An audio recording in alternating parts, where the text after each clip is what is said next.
अर्जुन ने केवल एक घटना बेंगलुरु के बड़े ऑफिस के सामने ऑफिस के सभी हिस्सों में गया। जैसे मीटिंग रूमों में बैठकर सुना लोग उतरकर अंदर चले गए। कुछ लोग दूसरों को नीचा चमकते जूते किस तरह किसी की मेहनत को भीड़ में युवक लेते हैं। धीमी चाल से मुख्य साथी बदलाव के डर से उसके कंधे पर एक पुराना बैग कुछ पद के नशे में सच बोलने से डरते हैं। नाम था अर्जुन ने हर दिन छोटे साधारण कर्मचारी समझ किसने किसका साथ सच में किसने कब झूठ बोला। विदेश से लौटकर उसने अपनी पहचान छिपाकर यहाँ उसकी आदतें किस तरह वह सबके लिए चाय ईमानदारी रखते खुद देख सके। सब उसने अर्जुन के कर्मचारी का रूप धारण किया। एक बार एक जूनियर कर्मचारी ने अंदर घुसते ही उसे तेज कदमों की आवाज सुनाई। प्रीति ने उसे मंच पर जो असिस्टेंट मैनेजर और कहा कि यह लापरवाही वाली मानी जाती पहुंचा सकती है। उसने अर्जुन को ताना मारा और कहा किसी और की ओर से तुरंत नवाचार के नाम पर प्रस्तुत। अर्जुन ने सिर झुकाकर काम शुरू किया। अर्जुन ने उसे कड़वाहट किस तरह कुछ लोग सफलता छीनते हैं। लंच के समय कुछ कर्मचारी उसका मजाक उड़ाते। उसने यह भी देखा यहाँ पहली बार आया होगा लिफ्ट का बटन दबाना रातों रात काम करके भी। अर्जुन ने बिना दिखावे के अपना हर किसी के चेहरे ऐसे लोगों के लिए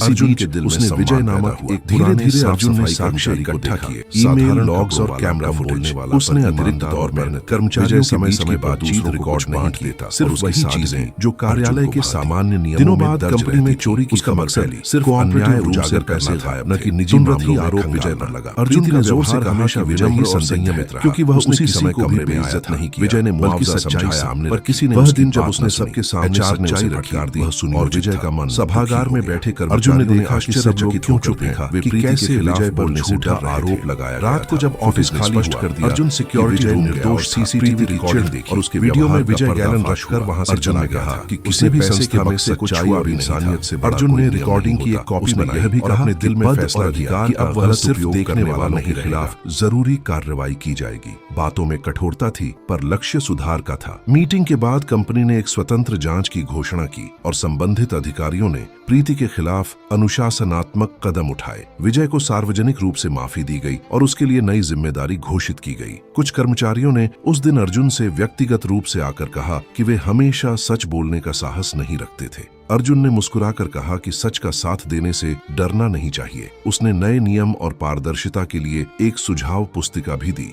जिसमें छोटे बदलावों से बड़ा असर दिख सकता है, जैसे शिकायतों के लिए सुरक्षित चैनल और पारदर्शी समीक्षा प्रक्रिया। अर्जुन ने अपनी असली पहचान बताते हुए कहा कि उन्होंने सबको समझने के लिए यह तरीका अपनाया था। कंपनी ने ट्रेनिंग प्रोग्राम शुरू किया। समय के साथ माहौल बदलने लगा। जिन कर्मचारियों ने पहले ऊंचेपन का नाटक किया था वे अब हल्का व्यवहार अपनाने लगे। विजय का जीवन भी सुधर गया। उसे बेहतर वेतन मिला और वह सम्मान के साथ काम करने लगा। अंत में अर्जुन ने सभी से विनम्रता और मानवता की अपील की। उन्होंने स्पष्ट किया कि कहीं भी अमानवीयता और अहंकार दिखे तो उसे रोकना चाहिए और जो लोग गलती करते हैं उन्हें सुधार का मौका देना भी जरूरी है। प्रीति ने उस दिन सिर झुका लिया और बदले के रास्तों पर चलने की इच्छा जताई। कंपनी में अब रोज के छोटे बेहतर काम से एक बड़ा बदलाव दिखने लगा।